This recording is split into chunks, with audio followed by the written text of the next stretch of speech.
Arahan atasan apa arahan KDT? Kami nggak bisa kami kalau bergerak tanpa perintah nggak bisa. Nggak, harusnya nggak boleh begitu Pak. Kami pasang di tempat kami sendiri. Makanya datang sini Pak, harus dipasang balik Pak.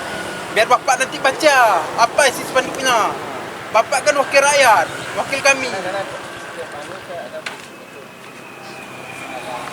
Sebenarnya Bapak kan baju nih uang dari rakyat, bukan uang dari PT.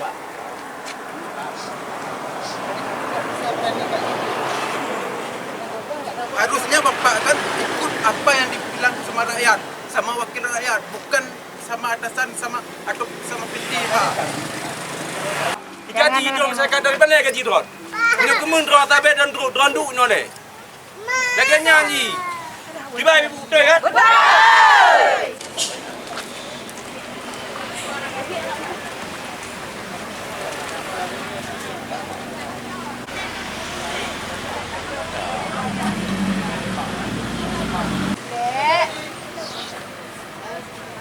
Sao juga aku.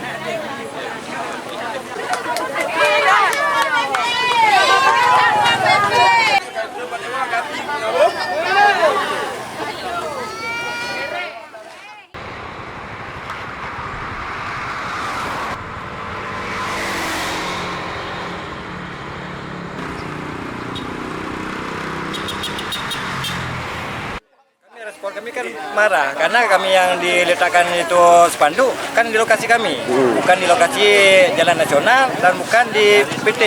Di rumah pribadi gitu ya? Di rumah pribadi, kayak contoh itu. Kan rumah pribadi. Bang, makasih banyak, Bang. Ini kenapa dipindahin karena tadi karena ada dewan, ya kan? Ini dicopotnya kenapa dicopot kecuali kami pasang ini di jalan nasional, ya diganggu aktivitas warga itu masyarakat lah.